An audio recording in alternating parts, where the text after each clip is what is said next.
Bienvenidos a un nuevo episodio de Conversaciones que Curan, un espacio que combina ciencia, humanidad y experiencias reales para entender mejor nuestra salud, porque lo que conversamos aquí puede cambiar cómo nos cuidamos el día de mañana. El día de hoy tenemos un invitado muy especial a quien le damos la calurosa bienvenida. Es el doctor Sebastián Carrera, médico especialista en psiquiatría que atiende en el Centro Médico Certis. Sebastián, gracias por tu visita acá con nosotros y por haber aceptado esta invitación. Buenas tardes, doctora. Un gusto de estar aquí con usted compartiendo este momento para poder enseñar a nuestros pacientes y a la población. Sebastián, un poco cuéntanos cuál ha sido tu formación profesional. Estudié en la Universidad Central del Ecuador para Medicina General. Fui interno rotativo del Andrade Marín, médico residente del Hospital Carlos Andrade Marín. Y posteriormente ingresé al posgrado de psiquiatría, de igual forma de la Universidad Central del Ecuador. Trabajé en el hospital del IES, de acá de Santo Domingo, durante 3 años y también fui docente en la Universidad de los Andes, en la Unidad Andes, la Facultad de Medicina de acá de Santo Domingo. Muy bien. En cuanto a la salud mental, entendemos que ha dejado de ser ya un tabú, que cada vez más personas buscan un especialista en psiquiatría para poder atenderse en esta área de la salud. Sin embargo, existen todavía preguntas, miedos y creencias que vale la pena aclarar de tal manera que podamos brindar a la población una información más amplia de lo que corresponde a esta especialidad. En cuanto a un poco la salud mental, ¿cuál ha sido una situación dentro del consultorio o dentro de la experiencia en el pregrado o posgrado que hicieron que se determine que la salud mental era tan importante y que estaba, sin embargo, invisibilizada o quizás no tratada como debería ser? Pienso que esto parte o tiene mayor importancia después de la pandemia, ¿no? Donde todos vivimos un encierro, este estrés, el miedo de morir, el perder a familiares. Y aquí es donde comienzan a despertarse mucho más los trastornos ansiosos, depresivos, y donde muchas personas se dieron cuenta de esto porque comenzó a interrumpir su vida. Mientras antes era como que no, pásalo nomás, ponte fuerte. En esta ocasión hubo personas, por ejemplo, que después del encierro ya no querían salir. Tenía una paciente que ya no recibía a los hijos por el miedo a contaminarse. Entonces no les abría la puerta y solo se comunicaban por videollamada, no veía a los nietos. Entonces, cuando ya se acercaron, después de la pandemia, lo que más se ve actualmente es ansiedad principalmente, y le sigue la depresión. Y con los medios de comunicación es lo que nos ha ayudado a que la gente también pierde ese miedo de buscar la ayuda psiquiátrica. Aunque todavía llegan con esa frase, no, pero doctor, no estoy loco, o no estoy loca, donde toca explicarles que no tiene nada que ver lo uno con lo otro, que realmente eso es un mito que se ha transmitido por generaciones, por la cultura, por los medios de comunicación, las películas que vemos hasta la actualidad, y por eso es que continúa ese temor y ese miedo. Algo importante que acaba de decir es sobre el hecho de que es muy común que en casa o dentro del entorno laboral, familiar, le digan a una persona, ponte fuerte. Solamente ponte fuerte y vas a salir adelante, cuando hay realmente situaciones y enfermedades que no dependen de la fuerza o de la predisposición de cada uno a mejorar, ¿no? Que es necesario buscar ayuda. En ese sentido, ¿podrías comentarnos, Sebastián? Me gustaría 2 casos en particular, uno típico de los síntomas que puede presentar una persona que tiene necesidad de buscar ayuda en salud mental y de casos o síntomas atípicos que realmente no son tan visibles para la gente que estamos alrededor, pero que podrían denotar una enfermedad tipo depresión o ansiedad. Por supuesto. Uno de los síntomas principales es la pérdida del interés de hacer las cosas. Se pierde el placer de hacer las cosas. Por ejemplo, una persona que le gustaba en las noches salir a jugar indoor, pues ya no le ve lo agradable, prefiere quedarse encerrado. Comienza a aislarse de sus amigos, de familiares. Este puede ser uno de los síntomas principales, porque a veces la gente piensa que depresión es solo estar triste y llorando, cuando no es así. Hay personas que van cambiando su conducta y lo notan a veces alrededor, pero lo van normalizando y dicen, no, ya le va a pasar o ya te va a pasar. De ahí viene la tristeza, viene la apatía, que es como que me da lo mismo todo. Y algo importante que se ve tanto en adolescentes, en adultos, son los llamados síntomas cognitivos. Por ejemplo, un chico que rendía bien en el colegio cambia su conducta y comienza a decaer en notas, en su rendimiento académico. O un adulto que en el trabajo pues iba bien y de pronto igual ya no puede elaborar como lo hacía antes porque no se concentra, no memoriza, tiene muchas fallas en el trabajo. Entonces estos son otro de los síntomas que se puede apreciar porque lo ven alrededor, ¿no? Los compañeros de trabajo, la familia. Uno de los síntomas atípicos que se presenta más en los adolescentes y niños pues es la irritabilidad. Muchas veces ellos están con todo, se enojan, que quieren patear al perro, se pelean con la mamá, con los hermanos, y ellos no expresan muchas veces sus sentimientos. Pero esos cambios de conducta drásticos de lo que un adolescente era normal con sus amigos, con su familia, y que viene de pronto a estar irritable con todo el mundo, pues ya es un signo de alarma. O sea que es importante establecer la diferencia entre la típica, entre comillas lo pongo porque hay mucha gente que dice la adolescencia o la preadolescencia, que es como que la edad del burro, que siempre la dijeron, versus el hecho de tener a alguien que está con síntomas de depresión, ¿no?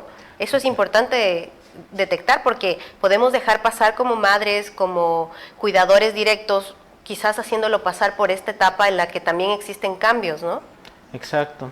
A veces, o sea, por ejemplo, el conflicto entre hermanos es normal, ¿no? Entonces ahí puede haber justo esto de irritabilidad, peleas, pero cuando ya se transmite al resto de la familia, digamos, tenía una buena relación con el papá y después también irritable con el papá, con los abuelos, con primos, que se llevaba bien y hay este cambio, entonces se ve lo drástico de la conducta de un momento a otro. O con los amigos que ya no quiere salir. Eso es lo que le diferencia de una etapa normal, justamente. En la adolescencia pienso que todos hemos sido de alguna forma rebeldes, incomprendidos y también no comprendemos del mundo donde estamos. Así que esas etapas van pasando. Pero eso digo, esto va mucho más allá. Y en sí cuando se considera ya un trastorno es cuando va afectando mi vida en múltiples esferas. En la familia, en el colegio, en las relaciones sentimentales, en las relaciones con amigos. Entonces ahí es cuando se considera un trastorno. Porque a veces también puede ser que no, yo estoy peleado con mi papá, por ejemplo, llego a la casa y quiero encerrarme en el cuarto por no verle a mi papá. Pero se sigue desenvolviendo bien con los amigos, en el colegio o en el trabajo. Entonces eso es algo muy puntual, que realmente no sería para preocuparme, pero si ya me afecta al resto de la esfera, ahí sí es el problema. Uh-huh. Hemos visto mucha información en redes sociales, en la televisión, en la cual también hacen mucho énfasis de que cuando se muestran quizás muy extrovertidos o como que todo está bien y de repente se ha hablado más adelante que esa persona se suicidó. Ese tipo de contrastes también en el comportamiento, que un momento lo ven tan feliz aparentemente y después una noticia de este tipo, ¿cómo se podría explicar en este caso? ¿Cómo podríamos estar atentos a esas señales? Realmente esto es parte de los medios de comunicación, ¿no? Porque no es solo estos influencers que están felices demostrando como que su vida es todo bien, todo bacán, y después se suicidan. Hay otras personas pues que lo viven a diario eso, y que están sonriendo, que están fingiendo estar bien, más bien eso es lo frecuente porque una les molesta que les pregunten qué te pasa. La otra es que cuando les comentan el problema, lo que les dicen es ponte fuerte. He tenido varios pacientes que me dicen a mí me molesta, entonces ¿para qué les voy a contar lo que me sucede si después lo único que me dicen es ponte fuerte? Entonces ellos prefieren sonreírle al mundo, pero por dentro están muy afectados. Como digo, no todos se van presentando y esto más se ha dado por los influencers que he visto que han estado súper bien, como digo, y decaen en su... Yo creo que realmente esta era de redes sociales también nos muestra lo que queremos ver, ¿no? Es una época en la que no sabemos qué está pasando detrás de esa pantalla, pero realmente estamos viendo solamente lo que la gente quiere mostrarnos. Entonces, en teoría puede haber, sí, yo veo a alguien feliz, pero en su cotidianidad, las cosas son totalmente distintas y es donde tenemos que ir a buscar justamente, ¿no? Ahora, es importante, por ejemplo, también identificar a otro tipo de grupos de pacientes o de personas que han requerido en algún momento la atención o requieren la atención en salud mental. Por ejemplo, en mi caso, yo tengo a viejitos, a grupo etario geriátrico, y que también parece que fuera difícil un poco diagnosticar este tema, ¿no? O que se lo deja de lado porque está asociado, por ejemplo, a una enfermedad renal crónica. Yo atiendo pacientes en diálisis. Y siento que a veces la familia también un poco desmerece la posibilidad de que tengan afectación de su salud mental justamente aliada a la enfermedad de base, a su diagnóstico y a todo lo que tienen que atravesar en un paciente en diálisis. Entonces, en este grupo de edad, ya en los pacientes geriátricos, ¿cómo podríamos identificar con qué signos o síntomas la depresión o la ansiedad? En los adultos mayores suele bajar la actividad. De igual manera se aíslan, ya no salen, también el apetito es importante. Dejan de comer, no duermen y muchas veces, como digo, lo normalizan porque hay adultos mayores que ya vienen con el ánimo bajo, llorando y dicen, no, es que es así mi abuelito, es así mi papá o mi mamá. Es muy susceptible. Como digo, muchos lo van normalizando. Entonces en ellos llama la atención también que pueden venir más los síntomas cognitivos, los de memoria, los de concentración, que inclusive se puede llegar a algo que se llama pseudodemencia depresiva. Entonces nuevamente nos vamos a los cambios de que el adulto mayor estaba funcionando bien, hacía sus cosas, les pondré un ejemplo, falleció un hijo y comenzó triste y de ahí comienza a deteriorarse mentalmente. Y muchos dicen, no, es por la edad, se va olvidando por la edad. Eso no es verdad, porque ya cuando hay una enfermedad, ahí sí podríamos decir, se está dando por una enfermedad de Alzheimer, digámoslo así. Pero acá se asocia a lo que le pasó, su ánimo bajo, y después comienza a deteriorarse en la memoria, en su inteligencia, y ya no funciona bien, de un momento a otro. Por ejemplo, he tenido pacientes que en 6 meses han declinado todo. Yo pregunto, ¿y cómo era antes? No, antes cocinaba, hacía sus cosas, lavaba su ropa, atendía la casa, y ahora ya no quiere levantarse de la cama, ya se olvida hasta de nosotros, y cuando damos un tratamiento, pues se recupera. Entonces, nuevamente nos vamos de los cambios drásticos que vamos viendo. Porque, por ejemplo, una demencia no se da de un día para el otro, sino que se demora años. Es progresiva, claro. En cambio, en este tipo de pseudodemencia sucede entre meses, semanas y meses. Y es reversible si se diagnostica a tiempo. Coincidimos un poco en que lo más peligroso de la alteración en salud mental son justamente esos cambios que a veces nosotros los que estamos afuera lo catalogamos como está cansado, ¿no? Eso es muy común y es importante que en este caso nuestra comunidad, nuestra teleaudiencia, se ponga desde el otro lado y un poco intente empatizar con su familiar, con su vecino, con su amigo, para poder identificar en el caso preciso de que requieran este tipo de ayuda, ¿no? Y nosotros también ser en este caso portadores de la ayuda que la gente necesita, porque como ha dicho el doctor Sebastián, realmente no ayuda el decir ponte fuerte o no estés triste o ya va a pasar. Son cosas que lo que hacen es minimizar justamente el sentir de estas personas que están sintiendo depresión, que están sintiendo ansiedad y que por eso hacen que se hermeticen, ¿no? que oculten este tipo de sintomatología.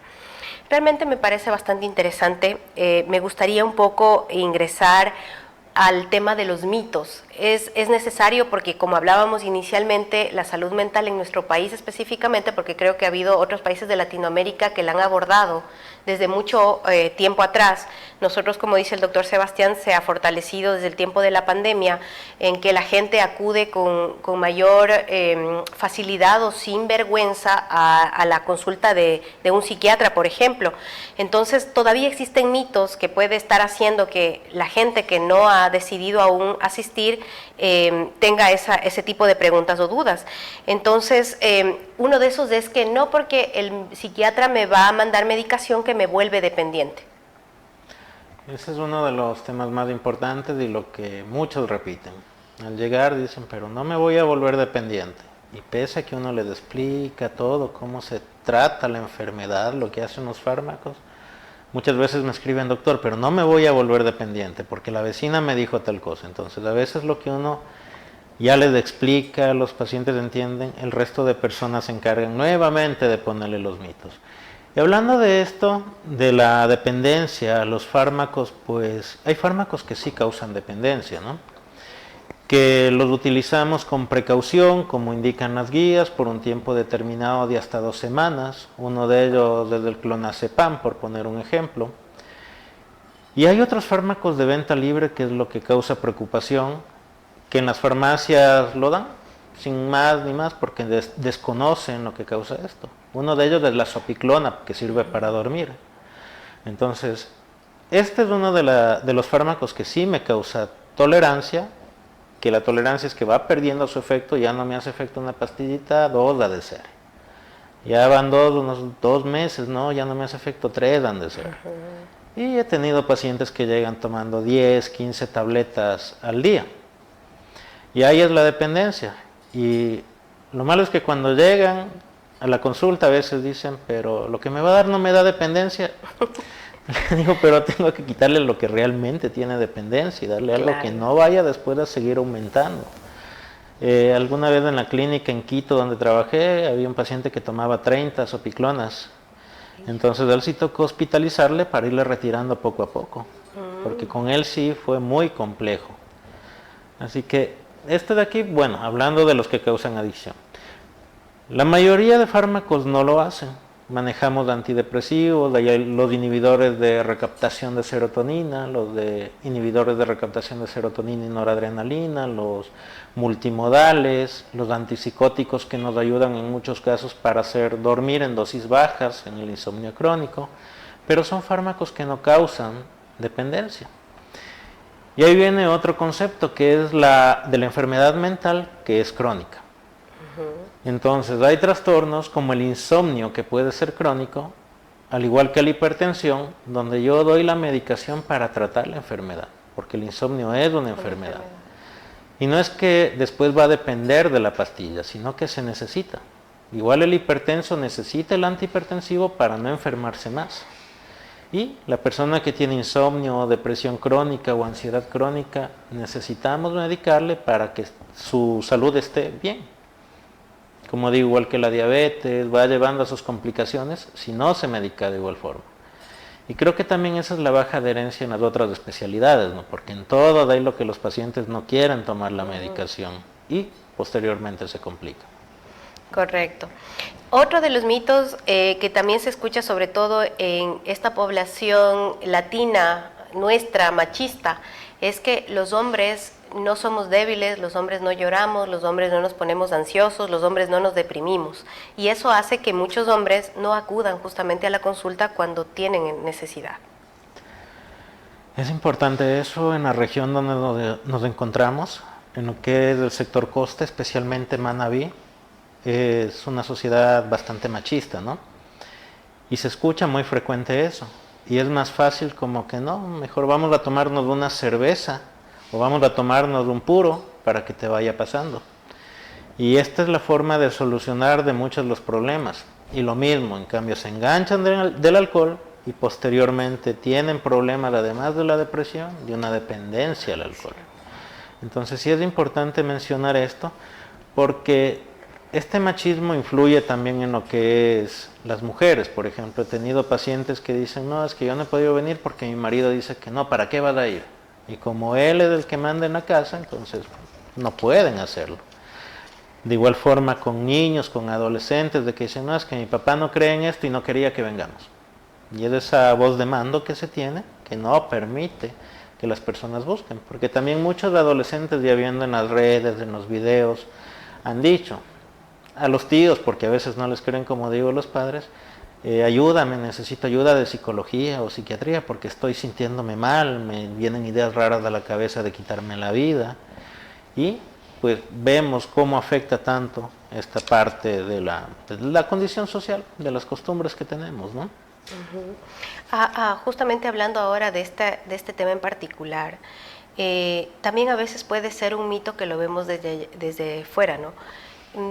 Alguien que dijo que se va a matar, no se va a matar realmente, es solamente una amenaza, es manipulación. ese es un mito muy común que a veces se escucha en la población. Sí, es un mito muy peligroso también, porque justo se llevan eso que dicen, no, si te está diciendo que se va a matar, no se mata. Y más bien es al contrario. En la mayoría de suicidios se sabe que 24 horas antes lo verbalizaron, lo comunicaron a un amigo, a un familiar, como que me voy a matar. Y no les hicieron caso y terminan en el suicidio. Entonces no es verdad, más bien hay que tomar muy en serio cuando dicen esto. Y es más bien hasta por precaución, como decía uno de mis maestros, o sea, tal vez venga, te dice me voy a matar, pero no le ves así como que gran cosa. Ya, y suponte que más noche se pelea con el novio, con la novia, y realmente se suicida, porque ya venían esas ideas molestando en la cabeza. Y falta el detonante, el disparador, el que aplaste el gatillo para que suceda. Entonces es muy importante considerar lo que nos dicen ciertas personas. Ok, muy bien. Doctor Sebastián, hay siempre los casos que a veces nos marcan, hay casos que nos quedan presentes porque tienen ciertas peculiaridades. Nos gustaría que obviamente respetando la privacidad del paciente, nos pudiera contar un poco alguna historia en la cual algún paciente llegó en circunstancias bastante delicadas, complicadas, con síntomas importantes o que quizás alguien no lo visibilizó y usted pudo ayudarla y generar un cambio importante de conducta para no llegar a situaciones extremas. Sí, tengo un caso que justamente mi paciente presentaba un cuadro de ansiedad que fueron pasando los años y cada vez lo iba normalizando hasta que llegaba al punto que ella le daba miedo salir en el carro porque ella pensaba que se iba a chocar. Nunca viajaba ni con los hijos, digamos, ni a la playa porque algo va a pasar. Ya dejó el trabajo y se dedicó a hacer solo las cosas en la casa. Cuando vino esto de la delincuencia, pues comenzó a asustarse más porque a la final salía al supermercado, digamos, con el esposo, hacían las compras, pero ella ya se sentía protegida. Pero luego de eso ni siquiera quería salir a las compras ni nada. Y cada que se iba por una vía que se escucha en las noticias, en tal vía ocurrió un asalto, entonces mucho más. Y ahí es donde ella se ponía con taquicardia, con falta de aire, que fue a la clínica unas 3 veces, pensando que se estaba infartando, pues y no era esto.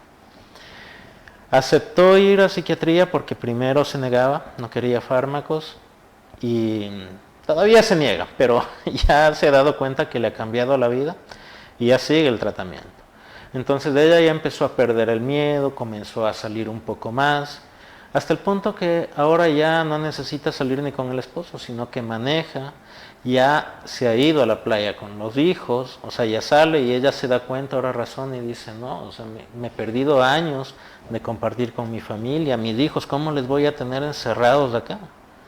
Entonces ahora ya sale, ya consiguió trabajo externo, o sea, recuperó su vida anterior. Y ella también se da cuenta de que lo normalizó, dijo, no, es que es normal, hasta el punto donde ya llegó a estar encerrado.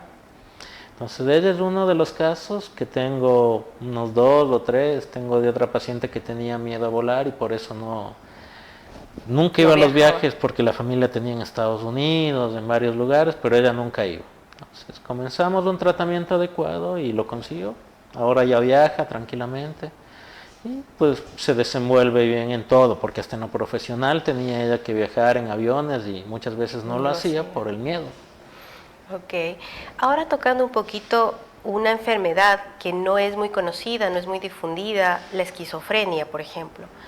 ¿Tiene cura? En este caso ha habido casos en los que ha visto una mejoría significativa. Me gustaría que nos cuente un caso porque la gente a veces ha escuchado como esquizofrenia, incluso he visto mucha gente que le tiene miedo porque tiene una connotación hereditaria, familiar, pero no es muy hablada, no se habla mucho de este tema.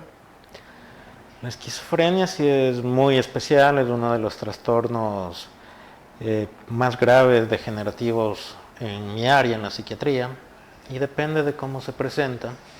Hay otra cosa que también lo asocian al esquizofrénico, puede ser un asesino, porque ha salido en la prensa, hace unos 6 meses salió por ejemplo en la Crónica Roja, un paciente con esquizofrenia mató a su mamá. Entonces eso es lo que ya les estigmatiza y se queda grabado en la mente de las personas. Y posteriormente lo asocian cuando escuchan esquizofrenia, no, es que ellos son violentos, ellos pueden hacer daño, ellos pueden tal cosa. Y bueno, la esquizofrenia es una enfermedad donde la persona ve cosas que no existen, cosas que no hay, eso se llama alucinaciones. O escuchan voces que no hay. Muchas veces son amigables de esas voces. Tenía un paciente que me decía, no, es que yo veo a Homero Simpson y él me dijo que coma tal cosa. O vinieron los Caballeros del Zodiaco porque él había sido del anime de niño y me dijeron que entrene. Entonces él sí iba al gimnasio, entrenaba y todo. Pero hay otras voces que en cambio sí les dicen como que no sirves para nada, que eso más viene acompañado de la depresión, como que mátate o haz daño, pero es muy infrecuente, ¿no? Y depende del tipo de esquizofrenia, porque hay esquizofrenias que son funcionales con un tratamiento adecuado, llevan una vida normal, y hay otro tipo de esquizofrenias que ya no funcionan para nada. Una de ellas, una clasificación antigua que ya no se usa, ahora estamos con el DSM-5, pero se llamaba la desorganizada, la esquizofrenia desorganizada, porque desde los 15, 16 años, cuando empezaba esto, pues la persona no sabía ni quién era, ni dónde estaba, se desorientaba, era como que estaba demenciada en otras palabras. Y también por eso se asocia la demencia precoz o la demencia con la esquizofrenia. Ya cuando decían, no, tiene esquizofrenia, entonces tiene demencia también a la vez. Que no es cierto, por eso digo, si hay casos de unas esquizofrenias muy graves que sí nos pueden quitar totalmente esto. No tiene cura la esquizofrenia, pero se da el tratamiento por 2 años, es lo recomendable, con antipsicóticos, donde se puede retirar para ver si no regresan los síntomas. Pero a la larga se conoce que el 95% de los pacientes a los 5 años que no tienen tratamiento vuelven a recaer. Y de ahí sí ya toca dar el tratamiento de forma continua. Permanente. Pero tengo una paciente que trabaja en una empresa donde es ayudante de la secretaria, o sea, le ayuda a teclear, a llevar los documentos de un lado a otro y vive su vida normal.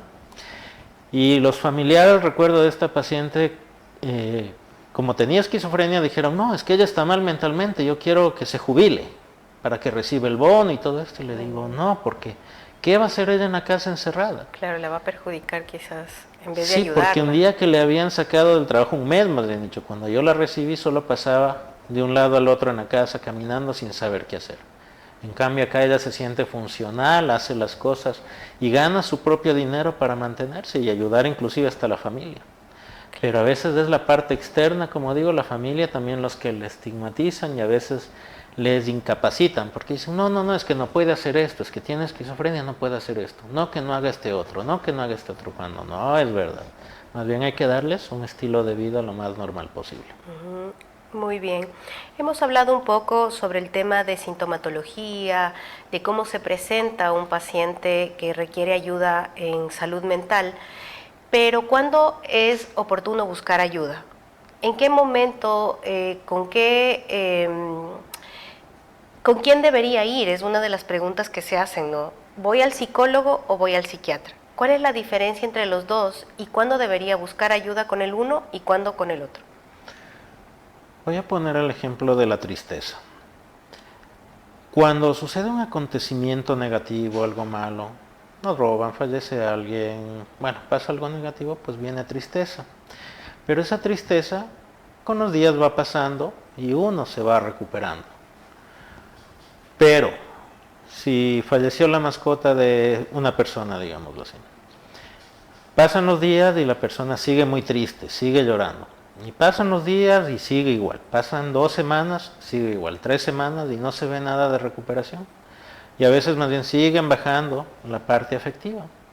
Entonces cuando es sostenido en el tiempo y cuando es desproporcionado, como se dice a veces, porque en lugar de irse recuperando más bien sigue en el tiempo con esa tristeza, es hora de pedir ayuda. Igual sucede con la ansiedad, porque en la ansiedad puede que vayamos por la calle, nos asaltan y todos estamos con miedo, unos días con temor, no voy a salir, pero luego ya voy retomando mi vida normal. Voy a la universidad, voy al trabajo, mucho más cuidadoso porque ya aprendí, pero si esa persona con ese miedo dice, no, mira, ahí viene una moto, no, tal cosa, entonces Se mantiene en el tiempo, 2, 3, 4 semanas, 5 meses, 8 meses, hasta un año, porque he visto personas que se demoran en buscar ayuda un año, ahí es un trastorno. Y la diferencia entre psicología y psiquiatría, pues trabajamos de la mano. Los psicólogos se encargan de hacer psicoterapia, hablando, tratan de buscar de dónde viene el problema, y de por sí la psicoterapia me puede ayudar cuando son trastornos leves. Pero ya cuando viene un trastorno moderado o grave, hay que manejarse con psiquiatría. Y para poner algo más fácil que me entiendan las personas de leve, moderado, grave, vamos con la depresión, que es lo más común. La depresión leve puede que yo tenga mi tristeza y todo, pero sigo desenvolviéndome en la vida. Hago las cosas, llego a la casa, tal vez sigo apagado, deprimido, pero si me dicen mis amigos, yo todavía salgo, voy al trabajo. Lo moderado es cuando esta persona ya le cuesta irse a trabajar y en el trabajo ya no está rindiendo bien. O como decía en el colegio, los chicos ya no rinden bien. Esto sería algo moderado. Y algo grave es cuando ya de la tristeza ni siquiera quiero salir de la cama. Entonces ya me vale, yo no voy a trabajar. Llega a tal gravedad que a veces hay alucinaciones, como decía, que vienen esas ideas de quererse morir, entonces eso es algo grave. Hablando de funcionalidad, pues lo dividiríamos así, y de moderado a grave, de preferencia ir a psiquiatría. Ok, muy bien. Sí, esto es importante que la gente sepa porque, como les decía inicialmente, no podemos minimizar ni dejar de lado cierta sintomatología y podemos incluso ya saber en qué punto es algo leve o qué punto es ya algo grave, ¿no? Lo importante es acudir en busca de ayuda. Hemos visto varios grupos etarios, hemos visto varios roles de personas que igual pueden estar afectadas por ansiedad, por depresión. En este caso en particular se me viene ahora el tema de los profesionales médicos como nosotros. ¿Qué tan frecuente puede ser este tipo de enfermedades en este grupo de profesionales? Es mucho más frecuente, se sabe en estudios que solo el hecho de estudiar medicina es un factor de riesgo para tener depresión y ansiedad. Pasando los años, pues un médico residente, que todos vamos pasando por eso, las malas noches nos van alterando el sueño, el maltrato, el posgrado que es a tiempo completo. Entonces, la depresión y la ansiedad es bastante común en la rama de la medicina, en nuestros colegas. E inclusive, en la medicina es como que un poco más grave. Hay especialistas que tienen más riesgo de suicidio porque saben cómo hacerlo. Entre ellos anestesiólogos, psiquiatras justamente, que saben cómo hacerlo, médicos más, o sea, más bien dicho, la parte más letal que pueden utilizar. Y no es como otros que, pues, al desconocer, tal vez no se hacen mucho daño y se puede tratar. Y el acceso también, ¿no?, a cierta medicación que puede conducir a esta fatalidad. Ajá. También hay el otro riesgo de la dependencia justamente a los fármacos. Anestesia, emergencia, paliativos tienen mucho riesgo, que manejan opioides, por ejemplo. Entonces se ve frecuentemente, en oncología también. Y son factores de riesgo donde si llega una persona que tiene esa tendencia a las adicciones y por algún motivo, curiosidad, la prueba y se fue de largo. Entonces sí es un riesgo la parte médica y cualquier especialidad más bien. Ok, y importante también, como mencionó al inicio, también el estudiante de medicina, ¿no?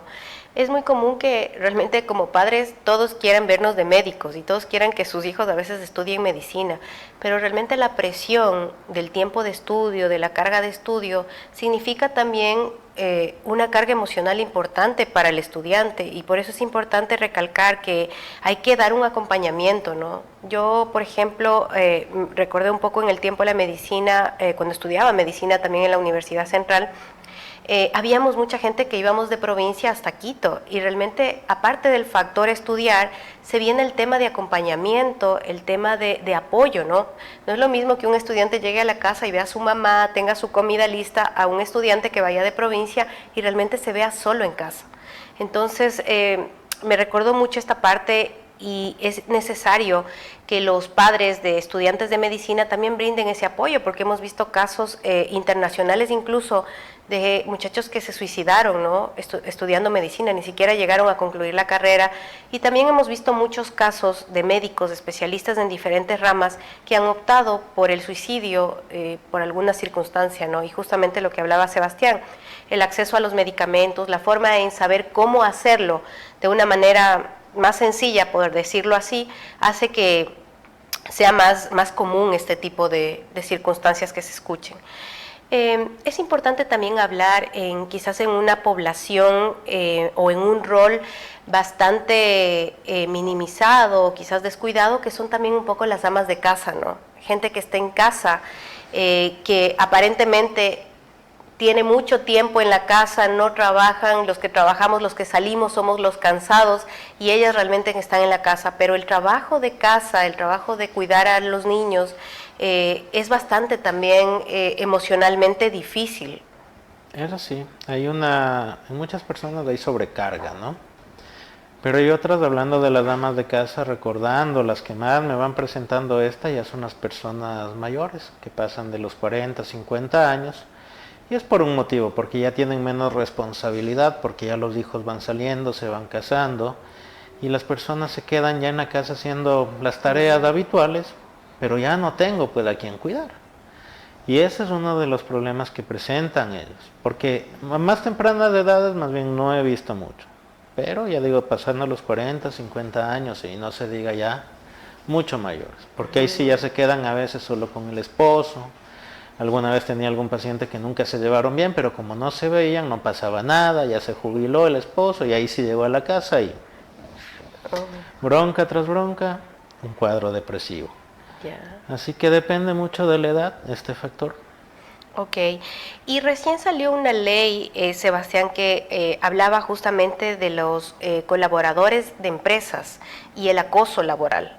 Y esto también a veces marca ese punto de partida para iniciar procesos de ansiedad y depresión. ¿En qué trabajo o específicamente qué rubro es el que más se puede ver este tipo de enfermedades? Sinceramente del sector público en general, por la sobrecarga de trabajo. Por ejemplo, en el área médica, por decirlo así, hay un tiempo determinado y tienen que atender 20, 30 pacientes, ampliándose. Esto es un estrés, digamos, para el médico. En el área de educación tienen que estar de distrito en distrito, viendo cómo van los colegios, igual malos comportamientos, tanto de estudiantes como de profesores, y muchos tienen que estar trabajando hasta altas horas de la noche. Y he tenido pacientes, por ejemplo, de la agencia de tránsito, de hospitales, como digo, públicos, de colegios, de educación, pero todo es por la sobrecarga de trabajo. Y en ese punto también hay que hablar un poquito del burnout, ¿no? Que es el síndrome del quemado, que es cuando uno ya le exigen tanto que ya después ya no le quedan las fuerzas para hacerlo. Y otro, que es la sobreexigencia a uno mismo, donde se ve el éxito como ahora en las redes, ¿no? Donde que el que tiene un cargo mayor pues es el mejor, el que tiene más prestigio, el que llega a tener más cosas. Entonces hay muchas personas que se sobreesfuerzan, esto hablando de empresas privadas, para demostrar un poco más y a ver si les ascienden. Y son personas que trabajan de 7 de la mañana a 10 de la noche, llegan apenas a dormir, a veces ni a dormir. Tenía una paciente que llegaba a 10 de la noche y se quedaba hasta las 3 de la madrugada igual haciendo el trabajo. En casa. Y era porque la jefa ya le tenía vista que le iba a ascender. Entonces decía, no, yo voy a rendir más. Cosa que, bueno, en un momento le dije, aquí tienes que ver tu salud mental y qué quieres tú. ¿Te va a dar felicidad el estar en ese puesto de jefa en tal nivel? Porque la jefa de ella hacía lo mismo, trabajaba hasta 10 de la noche, se quedaba hasta las 3 de la mañana y pues eran como que las superpoderosas, en otras palabras, del sentirse eso, pero van socavando su salud mental y no es así. O sea, la vida no se trata solo de trabajar, sino que tenemos que trabajar para vivir, tener espacio para la familia, los hijos, los amigos, para nosotros mismos. Un espacio de unos 20 minutos, 30 minutos para analizar qué hice hoy, qué aprendí, qué puedo cambiar, qué puedo hacer. Sí, realmente creo que los paradigmas son los que tienen mucha influencia en cuanto a la salud mental, ¿no? Está como catalogado que el éxito tiene que ver justamente con eso, estar todo el tiempo ocupado, ser funcionalmente activo, trabajar, ganar dinero, y eso nos da esa impresión al resto de la gente que quiere que copiemos o imitemos ese tipo de conductas que al final nos están llevando a mermar la salud mental. De todas formas, entendemos que con esta plática no depende del rol en específico, no depende de la profesión o de la actividad que uno realice. La salud mental puede verse afectada en cualquier espacio, ¿no? Pero lo importante es poder buscar ayuda a tiempo, y es lo que marca justamente la diferencia, ¿no? en el éxito y el tratamiento de este tipo de pacientes. Ahora rápidamente, Sebastián, los mitos rápidos, así contestar rápidamente sobre, por ejemplo, tomar medicación psiquiátrica te cambia la personalidad. No es verdad, más bien te regresa a lo que eras antes. Pero cuando lo normalizan y ven que solo era apagado, que solo no tenía ganas de nada, y cuando regresa a tener energía, no, te cambió. Más bien no es que te cambió, sino que te retornó a lo que eras antes. A lo que es, perfecto. Ir al psiquiatra es solo para casos graves. No, realmente desde leves, moderados ya podemos estar asistiendo. Por ejemplo, un insomnio que no parece algo grave, pero a la larga sí desencadena muerte neuronal, por ejemplo. Ok. Los niños no pueden tener depresión. Pueden, y que ellos son de los casos que tienen síntomas más atípicos, la verdad. Los cambios de comportamiento a veces significan una depresión. Ok. La ansiedad es normal, no hay que tratarla. La ansiedad es normal hasta cierto punto, mientras hay un estímulo y hay temor. Pero como digo, cuando se mantiene en el tiempo, hay que tratarla, porque nos va llevando a un trastorno más grave. Buscar ayuda es señal de debilidad. No es debilidad, ese todavía sigue siendo el pensamiento machista. Más bien el buscar ayuda es el racionalizar y el saber lo que uno es y lo que está pasando. Y ahí sí decidirse, tengo que buscar ayuda porque quiero mejorar. Ok. Algo puntual justamente ahora en este mes de diciembre, y es quizás otro mito que tenemos incluso los profesionales de la salud y la población en general, y es que en diciembre existe mayor número de suicidios y mayor caso de depresión grave que puede existir. ¿Es cierto esto? ¿Cómo la gente asume esta temporada navideña y esta carga emocional de las fechas que vamos a pasar? Bueno, en las investigaciones se ve que esto no es verdad y que más bien tienen que ver con la parte mediática, que cuando sucede algún suicidio, depresión, alguno de estos problemas, pues sale en la prensa de una directo y que fue por las épocas, ¿no? Hay varios estudios, uno de ellos desde el Multicountry del 2024, de la British Medical Journal, donde se fue comparando entre días, meses. Se ve que en ciertos días sí puede variar un poco lo que se eleva el suicidio, pero en general en el mes de diciembre y en casi todos los meses permanece estable. En la Universidad de Pensilvania en el 2022 y 2023, que hicieron un estudio con la CDC, observaron que más bien en noviembre y diciembre bajaban las tasas de suicidio. También lo que ellos mencionan es que depende de la región, ¿no? O sea, hay regiones que en fin de año sí se eleva un poco lo que es los suicidios, pero no es en general. Así que depende de la región, de la parte cultural, de varios factores, pero no es real que en diciembre se incrementan los suicidios. Sí, puede ser que diciembre sea un mes sensible por las fechas. Habrá gente que no puede estar vinculada con su familia, sobre todo aquellas que han migrado, que tienen la dificultad de encontrarse en esas fechas. O sea, es un mes que realmente puede doler. Sin embargo, no es un mes letal, ¿no? No es un mes en el que tengamos mayor cantidad de suicidios. Definitivamente. Exacto, porque a la vez tenemos ese tipo de personas y también tenemos el otro lado, ¿no? De las familias que se reúnen y que más bien pasan unidos, que es un factor protector. Ok, muy bien. Bueno, hemos tenido un espacio bastante interesante con el doctor Sebastián Carrera. Ha sido, parece que ha pasado volando el tiempo, pero hemos podido desenhebrar un montón de información que a veces no es muy común que sea difundida.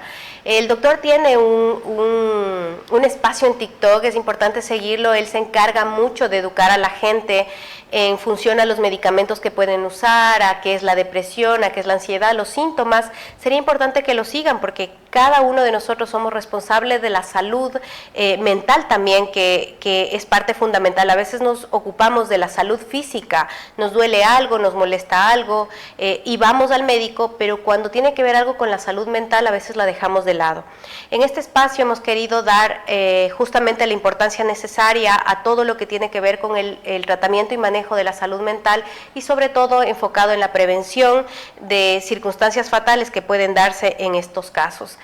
Agradecemos de manera importante a Sebastián por el tiempo y por el espacio que acaba de darnos. Él atiende en Certis para todos los que quieren buscar de su ayuda y realmente pues una vez más le doy las gracias por haber venido hasta acá. Gracias de igual manera, doctor. ¿Algún comentario final, Sebastián, para la población que nos está escuchando, para nuestra comunidad? Que es importante leer y aprender un poco más de esto de la salud mental, pero no basándonos en las redes sociales que siguen difundiendo mitos.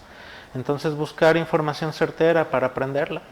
Desde la parte médica, porque hay muchos médicos que siguen con los mitos y no se diga a la población. Entonces siempre leer de fuentes que sean verdaderas.